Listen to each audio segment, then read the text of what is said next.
ये अब जब जाएंगे तो यहाँ से आप जो है गरतांग गली की तरफ हम बढ़ेंगे। यहाँ से यहाँ पर जो है स्नो लिपर्ड के लिए उद्यान है। देखो ये भैरव घाटी पुल है। अब जब आप गंगोत्री मार्ग पे होंगे तो भैरव घाटी पुल का तो आपको जरूर जाना है। बहुत गहरा है, बहुत ऊंचा है। और देखिए इतनी ऊंचा है ये कठोर चट्टान से, यहाँ से नदी दिखती नहीं नीचे, यहाँ से नदी दिखती नहीं नीचे, इतनी गहरी गहरी घाटी है। इतना गहरा है कि यहाँ जो है कैसे पुल बना होगा। ये पुल है तो कैसे इस पुल का निर्माण किया गया। पुल की फोटो लेने की मनाही है, इसलिए पुल की तरफ नहीं बढ़ेंगे, लेकिन चल रहे हैं। हाँ, लेकिन मैं देख रहा हूँ ये जाड़ गंगा है। ये जाड़ गंगा है। जाड़ जो है एक जाति विशेष है जो वनचरों की है, जो पशुओं को, उनको भेड़ बकरियां वो चढ़ाते हैं, उनको यहाँ पे जाड़ शब्द इनके लिए इस्तेमाल होता है। तो उन्हीं के नाम पर जो है इसे जाड़ गंगा कहा गया है। और ये जाड़ गंगा का जो दृश्य है ये बहुत बहुत भयावह है। यहाँ कैसे पुल का निर्माण किया गया होगा ये तो इसकी तो कल्पना भी नहीं की जा सकती है, लेकिन लोगों ने किया और अब उसकी वजह से आज गंगोत्री जाना आसान हुआ है सड़क मार्ग से। तो अब इधर के यह भैरव घाटी का पुल है जो जाड़ गंगा के ऊपर बना है और गंगोत्री धाम को जोड़ता है। गंगोत्री धाम को जोड़ने के लिए यहाँ से जाड़ गंगा पर करीब 500 मीटर से ज्यादा ऊंचा पुल बनाया गया है।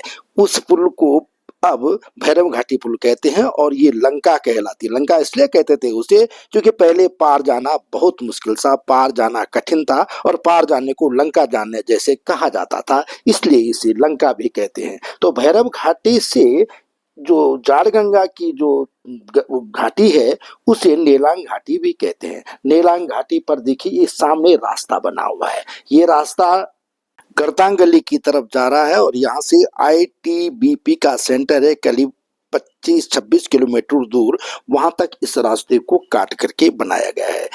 इस रास्ते की जो बनावट है वह बहुत भय पैदा करने वाली है। सामने कठोर एकदम चट्टाने हैं और ये चट्टाने 100 फीट, 200 फीट, 400 मीटर, 500 मीटर नहीं बल्कि कई किलोमीटर दूर तक है।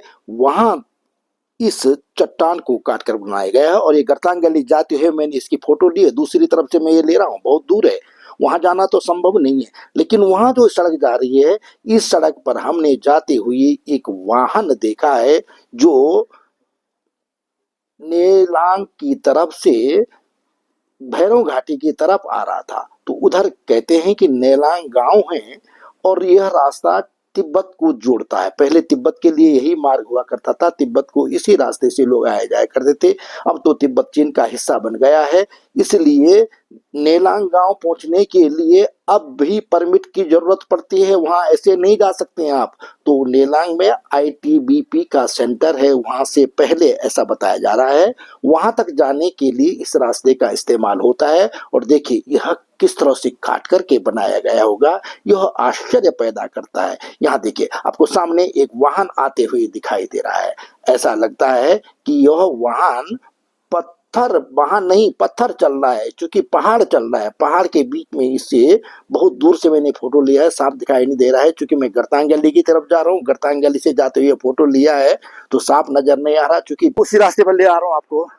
वो जो सामने रास्ता दिख रहा था ना जाड़ गंगा के उस तरफ, वो रास्ता अभी खत्म नहीं हुआ है और यहाँ एक पुल दिख रहा है करीब 2.5 किलोमीटर 3 किलोमीटर वहां से चल दिए होंगे, उसके बाद ये पुल दिख रहा है।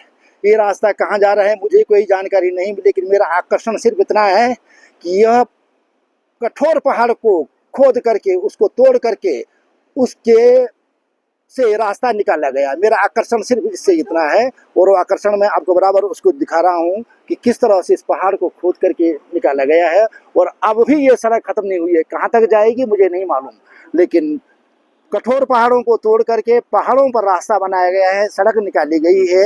यह जीवटता है पहाड़ के लोगों की और कहूँगा कि पहाड़ की सरकार की, क्योंकि ऐसे दुर्गम पहाड़ पर सड़क बना करके लोगों के लिए सुविधा मुहैया कराना ये बड़ी चुनौतीपूर्ण काम है। और ये चुनौतीपूर्ण कार्य जो है इसमें पूरा होता मुझे दिख रहा है। मैं आगे नहीं जा रहा हूँ, यहीं पर इस वीडियो को समाप्त कर दे रहा हूँ।